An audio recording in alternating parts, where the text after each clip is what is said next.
बात प्रयागराज की करते हैं। प्रयागराज में जनरल स्टोर पर बमबारी हुई है। एक के बाद एक लगातार 3 बम फेंके गए हैं। बमबारी की घटना हालांकि वहां पर लगे सीसीटीवी कैमरे में कैद हो गई। तो प्रयागराज की तस्वीर आपको दिखा रहे, देखिए किस तरीके से एक शख्स दौड़कर आता है और उसके बाद एक एक करके वो एक के बाद एक लगातार 3 बम फेंकता है। ये जनरल स्टोर पर बमबारी ये शख्स करता है।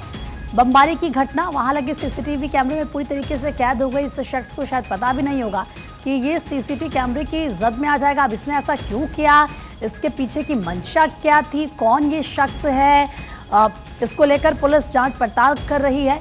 लेकिन जनरल स्टोर बताया जा रहा है जहां पर इसने बमबारी की है। ये देखिए किस तरीके से तेजी के साथ ये दौड़ता है और जनरल स्टोर पर एक के बाद एक लगातार 3 बम फेंककर वहां से भाग जाता है।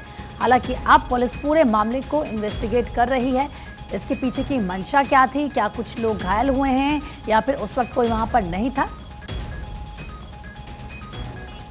आलोक मालवीय ज्यादा बातचीत के लिए हमारे सहयोगी जुड़ चुके हैं हमारे साथ। आलोक, क्या जानकारी मिल पा रही, कौन ये शख्स है, क्यों इसने जनरल स्टोर पर इस तरीके से बमबारी की, पुलिस क्या कह रही है इस पूरे मामले में? ये देखिए, पुलिस का कहना है कि ऐसा प्रतीत हो रहा है कि ये जो बमबाजी की गई है ये लगातार वहां पर दबंगई फैलाने के उद्देश्य से की गई है कि इस इलाके में पूरा वर्चस्व कायम हो। इस मामले को लेकर कई बार या पहले भी बमबाजी हो चुकी है और ये इलाका पूरा कुख्यात है, जिस वजह से पुलिस इस पूरे मामले की छानबीन कर रही है। ये पूरा इलाका कर्नलगंज इलाका पड़ता है और कचहरी के ठीक पास का ये इलाका है। एसएसपी ऑफिस भी इसी के ठीक पास में है, तो जिस वजह से काफी संवेदनशील मामला हो जाता है और इसको लेकर पुलिस गहन छानबीन कर रही है और जल्द ही इस बमबाजी की घटना का खुलासा करने की बात कर रही है। आलोक, जब ये बमबारी की गई है जनरल स्टोर पर, क्या उस वक्त वहां पर लोग मौजूद थे, कितना नुकसान हुआ है, इसको लेकर कोई जानकारी? जी बिल्कुल, देखिए जिस तरह से बमबाजी की घटना हुई है देर रात को हुई है और वहां पर कोई इसमें मौजूद नहीं था, जिस वजह से किसी तरह की कोई हानि नहीं हुई है। वर्चस्व को लेकर इस तरह की बमबाजियां लगातार वहां पर हो रही हैं, जिसको लेकर पुलिस अब गहन छानबीन कर रही है और इसको लेकर जल्द ही खुलासे का दावा किया है। जी, जो जनरल स्टोर के मालिक हैं उनकी तरफ से क्या कोई बयान सामने आया? अभी का ताजा का मामला है, लेकिन अभी कोई बयान उनका सामने नहीं है। लेकिन उनका कहना है कि मुझे जान माल की हानि हो सकती है, जिस वजह से पुलिस को इस पूरे मामले की देखरेख करनी चाहिए।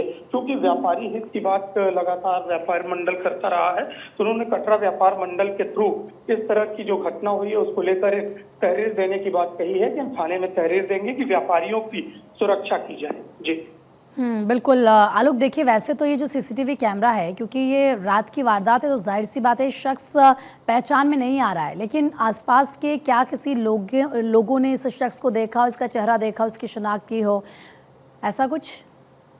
जी बिल्कुल, पुलिस देखिए अगल बगल के सीसीटीवी देख रही है और सीसीटीवी की कड़ियों को जोड़कर इस शख्स की पहचान करने का प्रयास कर रही है। पुलिस का कहना है कि आगे के जो सीसीटीवी फुटेज है उनकी फुटेज को हम कलेक्ट कर रहे हैं और इस आदमी की शिनाख्त, इस की शिनाख्त हम जल्द ही कर लेंगे और उसको पकड़कर